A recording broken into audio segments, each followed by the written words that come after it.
Are you guys ready to win? Okay, so I was just in Washington, so I'm not going to do any chants, okay? Not in a chant mood. And I will say that there is no place like home.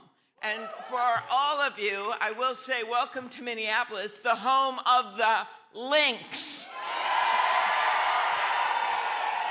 So, John is here with me, a big Lynx fan. I know Mayor Fry is here, right over here. Kelly Morrison, the great congresswoman from the 3rd District. I know Lieutenant Governor Flanagan was with us. I know that Keith Ellison is on his way. And I also know there's legislators out there. We thank you, other local leaders. And then, of course, the great Julie Blaha is here. And I don't know, anyone that replaces Julie Blaha has to be good at crop art, okay? And I will note, Julie was doing crop art before it was cool, and now it is in museums across the world. It has reached a higher art. So I think we all know why we are here. We are here for the great Tim Walz. We are here because he has the backs of the people of this state, because he delivered paid leave and free school lunches to Minnesota. We know he balanced the state budget with a narrowly divided legislature. That's putting it mildly. And we know that he just earned our state, with all our businesses, all our workers, all of you, a AAA bond rating. Yeah, by the way, only 11 states has a AAA bond rating. Why do I know this? The governor told me out in the hall. So we are truly a state where the women are strong. The men are good looking. And all the bond ratings are above average. So we know that Tim has led us through times of crisis, through all of this chaos and cruelty that we are seeing in Washington. But he always keeps his spirit about him. He always has that look that I'll never forget when he was first running, and I think it was the Wall Street Journal just defined him as a burly high school teacher from Mankato, Minnesota. He has never lost that, because we know what's happening right now. We know the onslaught of the attacks of our democracy from this Trump administration. And by the way, you know things are getting bad when Ted Cruz attacks the FCC for going after Jimmy Kimmel. That just happened today. Okay, one of my goals of today was to get a cheer for Ted Cruz. It seems to have worked. So here's the deal. So Donald Trump said that he would lower costs from day one, right? That's what he told us. That's why some people in our state, I know, they voted for me, they voted for him, because they believed this. They believed he was going to do it. And instead, costs are up, chaos is up, and corruption is up. And that is not what Minnesota bought into. So, but through it all, with that kind of stuff going on, you need a strong leader. You need someone that doesn't buckle, that looks out for this state. And that's what Tim Walz does. The small businesses and farmers that have been decimated by these tariff taxes, Tim Walz is going to stand up for them. The families who are rightfully worried about their health care and their premiums, Tim Walz and Democrats are going to stand up for them. The scientists who are just trying to do their work and find a cure for cancer, and they get these cuts coming out of Washington, D.C., Tim Walz is going to stand up for them. The women who in other states are worried they're going to miscarry and they were in a parking lot bleeding out, that's not happening in Minnesota because of Tim Walz. the moms and dads who just want a place that's safe for their kids for childcare, and all we're getting out of Donald Trump is tax cuts for the rich. Tim Walz is going to stand up for them. So are you ready to fight for Tim Walz? This is one of the hardest times we've had in our politics. I don't have to tell Minnesota that right now, but here's what I've seen from Tim and Gwen. Here's what I saw when our state needed leadership after we lost our beloved Melissa Hortman and Mark, after John Hoffman, oh my God, was out door knocking last weekend with us, our state senator who came back as strong as can be, and Yvette were shot. Who was there for them and their families and our state? Tim and Gwen were there. They were there every step of the way. So in the middle of all this, when everyone's pointing fingers, sometimes you need someone who's just gonna be there. When those kids were shot in that church, and by the way, one of the most moving stories that Tim and I heard at one of the funerals, a funeral for Fletcher, was a friend of mine who'd actually worked for me. Her daughter was there and saw one of her best friends shot. And so I said, well, this was such a moving tribute to Fletcher. And she said, I know, but I just kept looking at the stained glass windows and thinking of the bullets. And that's when I realized I always pictured the windows weren't just regular windows. They were stained glass windows, something that for people of faith, they look at those windows, and for them that's calm, that's faith, and that's what that little kid sees right now. Well, Tim and Gwen were there for their families. They are there for their families, and they will be there for their families. That's what you want in a governor. So, I just refuse to believe that our politics is going to go down to the level that good people are not allowed to lead and rise up and bring people with them. That's what you've got in this governor. That's what we've got in Tim Walz. So let's go and make sure that he gets reelected. Minnesota.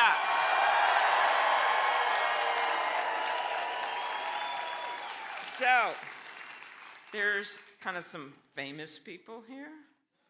They might be from the Walz family. So there are two people here who know Tim better than just about anyone else. And that's the two people that get to call him Dad. So you know you have done well as a parent. I was just out there with them. When your kids are as proud of you as Gus and Hope are of Tim. Hope showed us that Tim isn't just brave enough to stand up to Donald Trump. He's brave enough to go on a slingshot at the state fair. That's what Hope gave us. And then we all remember Gus at the convention. Remember those words? That's my dad. Remember when Gus stood up in that middle of the speech and said what every kid feels when they're proud of their parent, when they have love in their family? He said, that's my dad. And no three words better describe our governor. Let's bring up Hope and Gus Walz.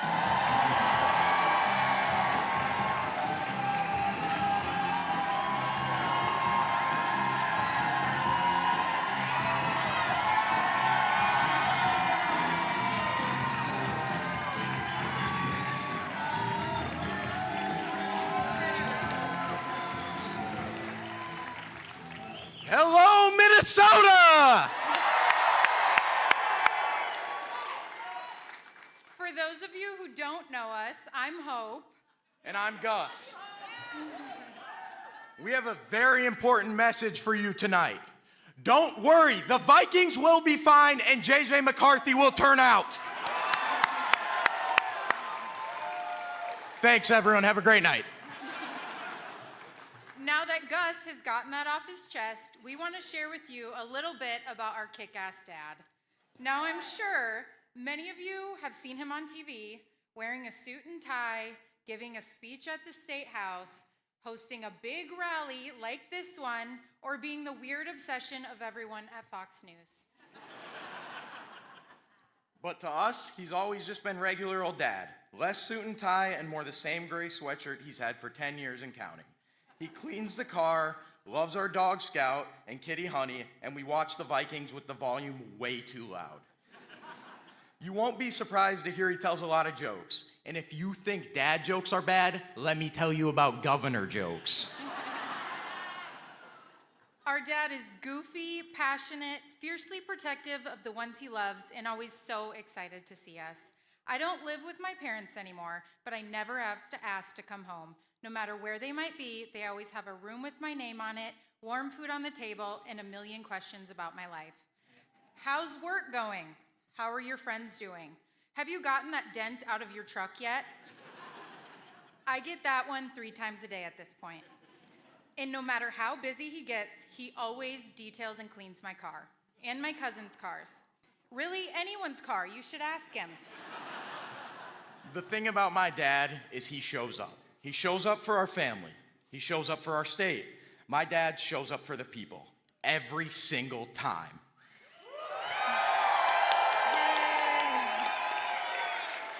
My dad knows what makes a good team, showing up for each other and caring about each other.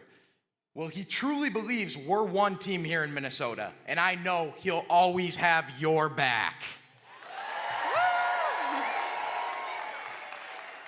I've never been more convinced that Gus and I are the luckiest kids in the entire world. And we've seen firsthand that our dad's big heart is his superpower. He loves this state and everyone in it, and that's why he pours everything he has into making Minnesota the best place on earth. But if you ask me one of the reasons our state is so great, I'd probably say the Minnesota Gophers row the boat. But another reason is because we have a governor who cares, and he wants every kid who grows up here to have a childhood as great as me and my sister got. And let's hope that includes one Viking Super Bowl. We love you, Mom and Dad. Now please join us in welcoming to the stage The 41st Governor of Minnesota, and our dad, Tim Walz.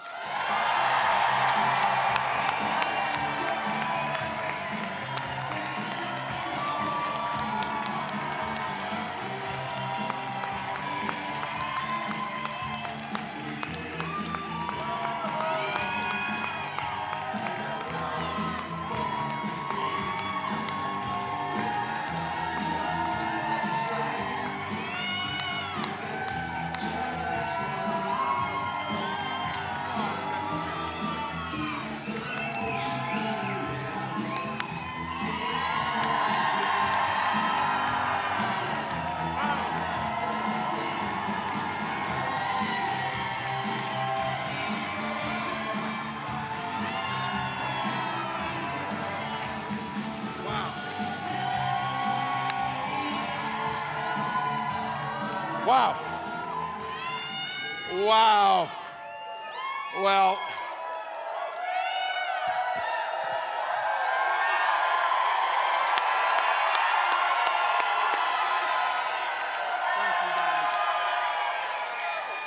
wow. Well, I got to tell you, I'm feeling pretty blessed tonight. How about Hope and Gus? Play, thanks, guys.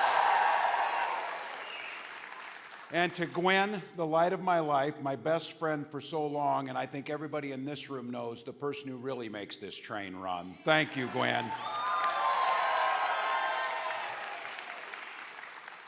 Well, how are you folks doing tonight? We're back again, and I know you could be anywhere. It's a Friday night, almost early fall. Heck, you could even be at a Twins game. I know, not the greatest thing, but you chose to come here. Chose to come wait in line, come in the building here. Again, because you care. You care about our state, you care about our country, and you care about each other. That's what makes Minnesota. That's what this is about, and that's what makes Minnesota the greatest place on this planet. I'm always grateful to each and every one of you and to the state of Minnesota for giving a small-town boy, teacher, part-time soldier, a chance to serve as the governor of the greatest state in the union. Thank you all.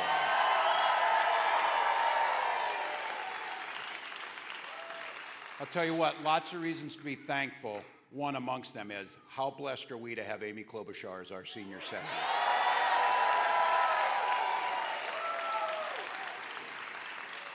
just such a force, and the caringness. And I have to tell you, it's the funniest senator, too. Tell me that Ted Cruz joke wasn't funny. That was funny. So, good. And we got folks who are willing to put themselves out there to do the work for all of us. Richard Carlbaum and the folks at the DFL, thank you. Thank you for all you do. And to each and one of our elected officials I see across this room, and to their families. At this time in our history, I am so incredibly grateful that you are willing to serve as servant leaders to make life better, not for you and not your family, but for people you'll never meet across every corner of this state. Thank you to each and every one of you.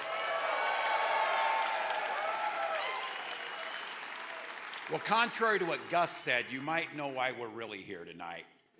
Because we've got unfinished business to attend to. And those of you who know me, no matter what it is, I'm not going to quit until the job's done. So I'm here tonight, folks, asking the people of Minnesota for the privilege of serving as your governor for 4 more years.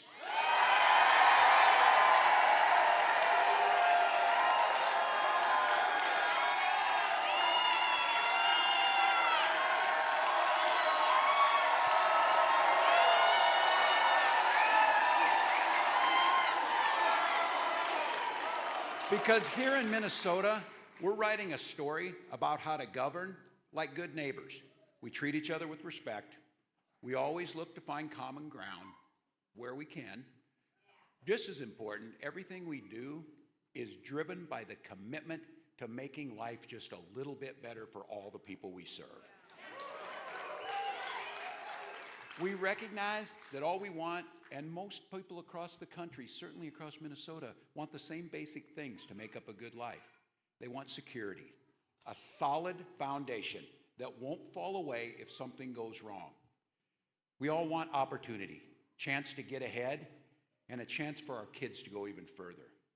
And maybe most of all, we all want freedom to live our own lives the way we want to.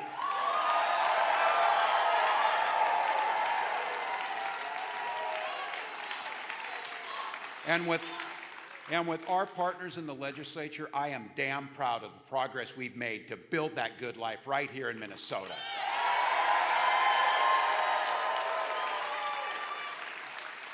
More kids in pre-K, fewer in poverty.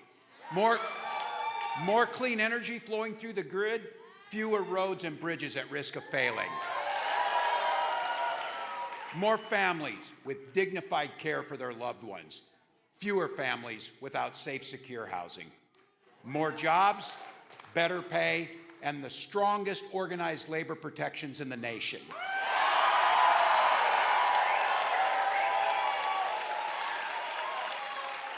And despite what the naysayers said that it couldn't be done, we passed a responsible budget through the most closely divided legislature in the entire country. And because we've governed with that courage, with ambition, with vision, we've built one of the friendliest states to start and grow a business, and one of the freest states to live your life how you choose.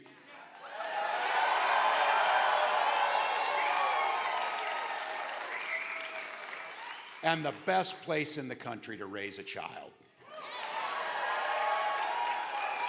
Security, opportunity, and freedom. That's what you get out of life in Minnesota. And the truth is that I found out last fall is all America wants what we have right here.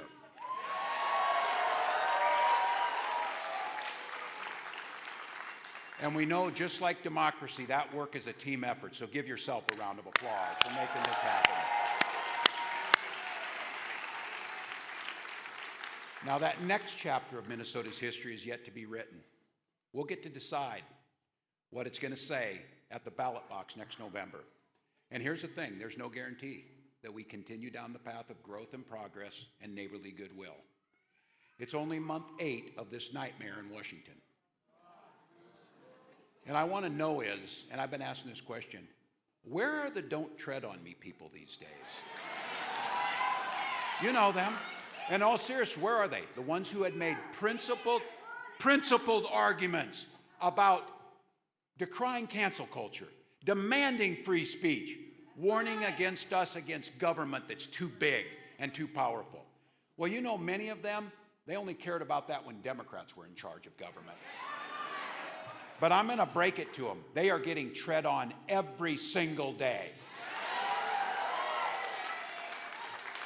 This monstrosity of an administration is cracking down on dissent on our college campuses, within our own government, and now even on television. These last few days, witnessing government and FCC canceling Jimmy Kimmel,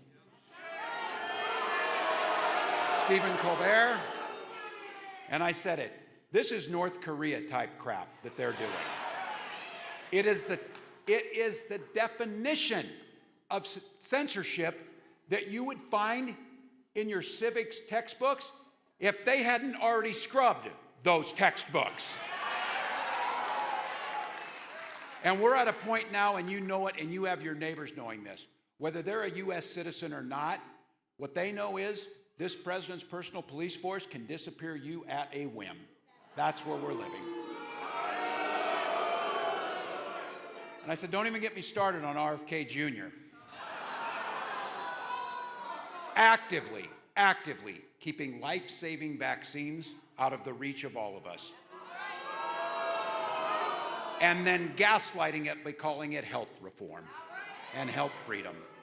So I know you're trying to square that circle. I'm trying to too. But I said this, at least his slogan is true. Maha. Measles are here again. They're here again. Which would be pretty funny if we didn't know what that could mean. Now, one thing Donald Trump did do is he identified that we do have a broken system in this country. He ran on a promise to bring down prices on day one for working people, and he hasn't done a damn thing about it since then. Eggs, chickens, pork, beef, you name it, all are up over 10%. But I keep saying this, you know, they said, well, you never, ever give the president credit for when he keeps his word on something. And I said, well, it's rare, but he did keep his word on something. He did bring something down. Tax rates for billionaires who golf with him. He's done that. He was doing that. He said those in power weren't responsive enough. So he stacked his cabinet with lobbyists and industry tycoons so they do the bidding of their corporate overlords. And he said we needed to root out government waste. So he did trim the fat. You know, things that we don't really need, like childhood cancer research, Medicaid for our parents, payments to keep rural hospitals open. And by the way, just as we stand here today on what they've done, 18 of our hospitals in Minnesota are at risk of closing their doors in greater Minnesota because of the big, beautiful bullshit bill that was passed. It has driven up premiums, and this year, healthcare premiums for all of us will be at a 15-year high. And no surprise whatsoever, all of our Republican representatives voted for it, proudly voted. Now, they proudly voted to make your health care more expensive, to put our rural hospitals at risk, and lower the quality of life for Minnesotans. And if they were proud enough about this, do a damn town hall, Tom Emmer. Get out there and listen to people. Do a town hall.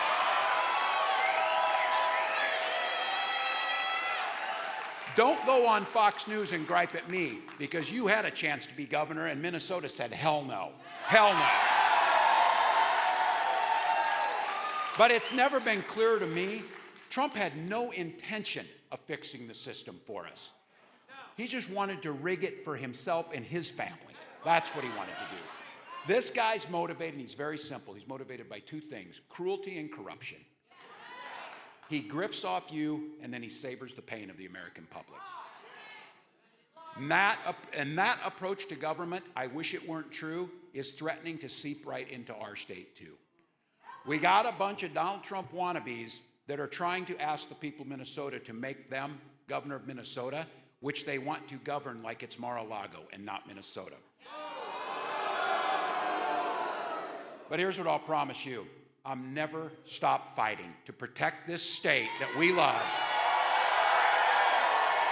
from the corruption, the cruelty, and no matter what lackey's peddling this, you know not a one of them is going to think for themselves. They will do whatever Trump wants, and Minnesota gets a chance to say, not in this state, not on our watch.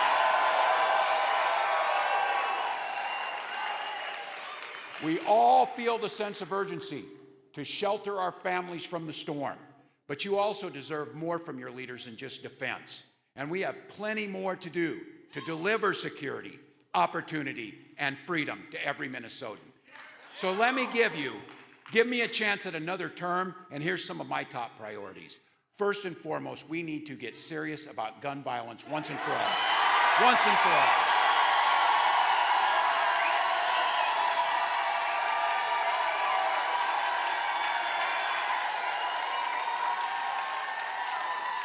We've seen it over the last few months, right here and everywhere across this country, and it is sickening. Every shooting is different, but there's one thing that they all have in common.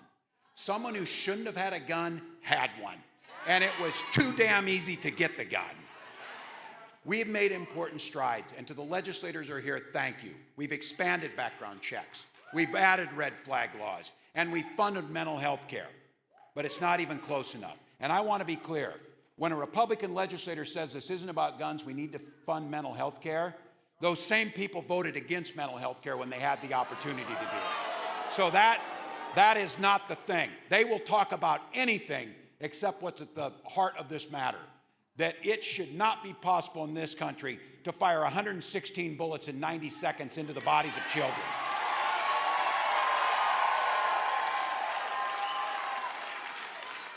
So as your governor, you have my pledge. I'm going to use every power I have in this office to figure out how we stop this bloodshed. But I want to be clear. I want to be clear and not give false hope. It's going to be hard. Because here's what I need right now. I need a couple brave Republicans to join us. I have to believe there's a few courageous folks out there who truly in their heart at night, when they think about it, know that these weapons of war have to be off our streets and out of our schools now.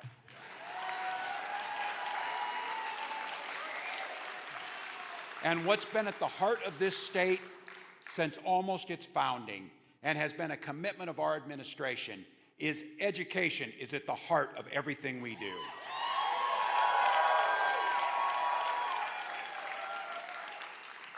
To all the teachers in the House tonight, thank you.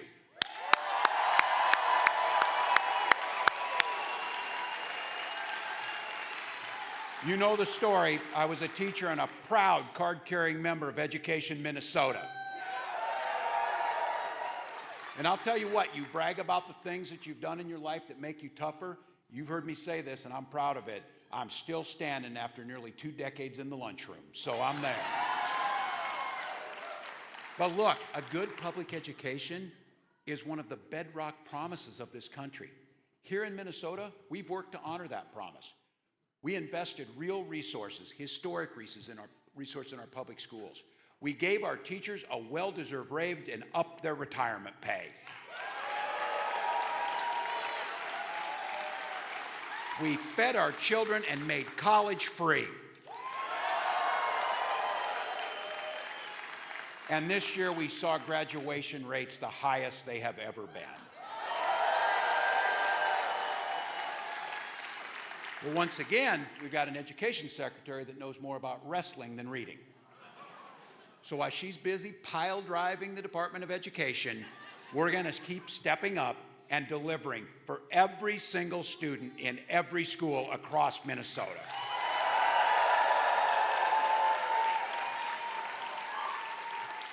And if you doubt that, I'll use my line, and all those teachers are here. Never, ever underestimate those public school teachers. They continue to deliver.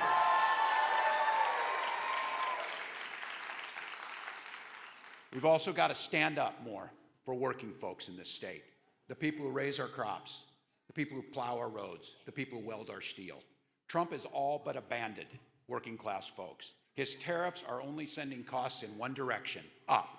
Meanwhile, Minnesota farmers are trying to export their crops and they're getting crushed as other countries rightfully retaliate. Well, there's a reason that we call ourselves the Democratic Farmer Labor Party.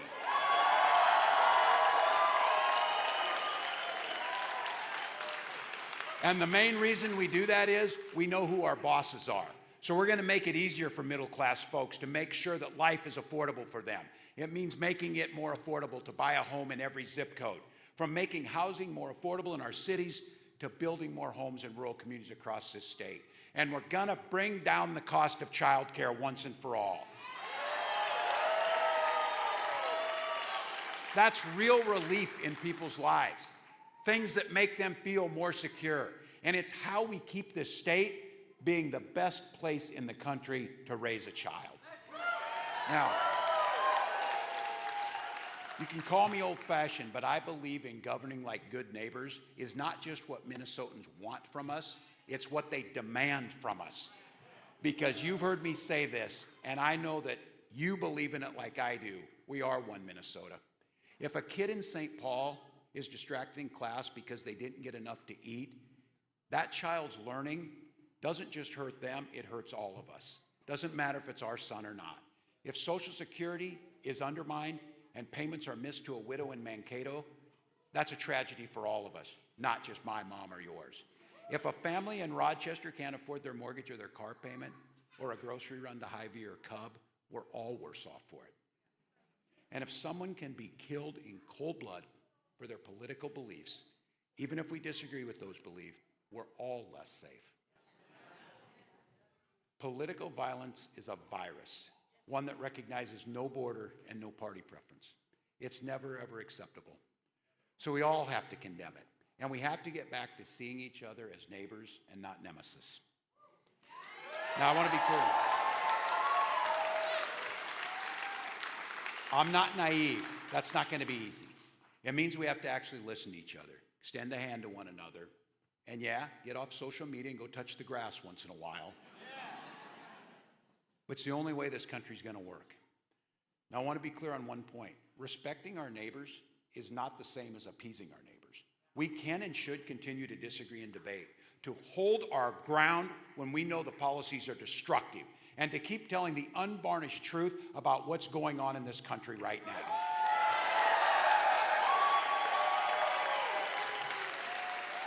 So you have my promise. As long as I'm governor, we're going to continue to keep calling out the cruelty and corruption that's coming out of this administration and keep it at our borders. As long as I'm governor, we'll keep working like hell to bring industries of the future right here, creating jobs that can support your families right here, and to bring down the cost of building a good life right here in Minnesota.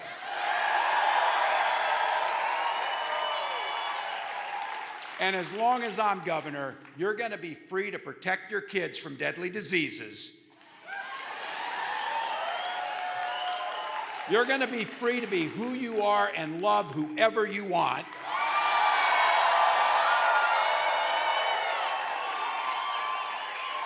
And as long as I'm governor, you'll make the decisions about your own body and no one else.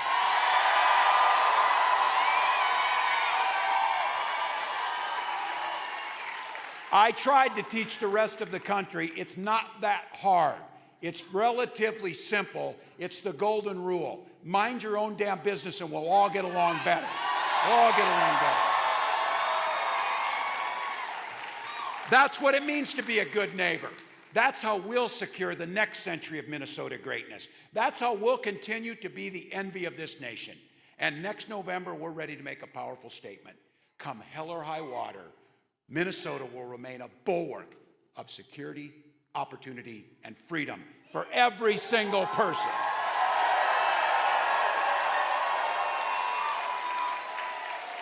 I know you know it, folks, but One Minnesota has always been more than a slogan.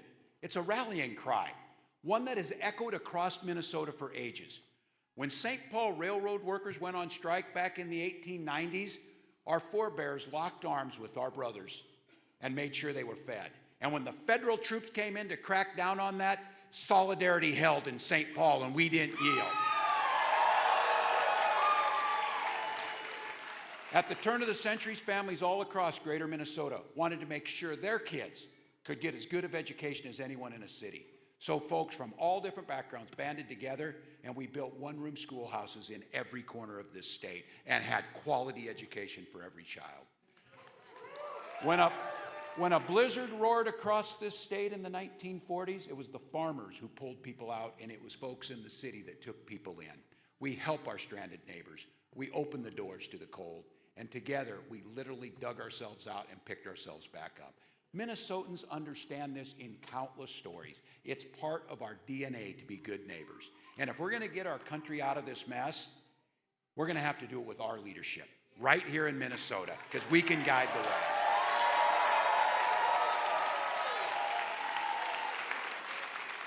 It's a pretty big responsibility. We can't afford to cede this. Not now, not ever. And that's why I'm running for re-election. That's why.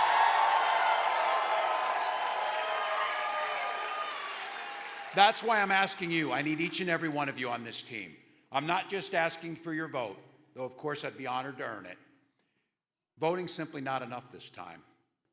We need to take the energy we feel right now that's bottled up in here, and we need to take it to every corner of our state. We need to knock on the doors. We need to make the calls. We need to connect with persuadable voters in our own lives. And if you could spare some bucks, we would certainly be grateful for that too, because we're taking this to every corner of the state. That's our game plan to win this thing. I know we can. I know we will. I know we need to. I told you already, I'm an eternal optimist. But I've watched what you've done here. I've watched our states done. I've watched us invent. I've watched us innovate. I've watched us show kindness. I've watched us laugh together. I've watched ourselves pick ourselves up and continue to move forward.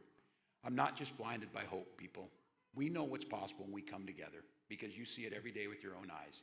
Every single day you see acts of kindness, acts of decency, acts of bringing us together, acts of shared humanity.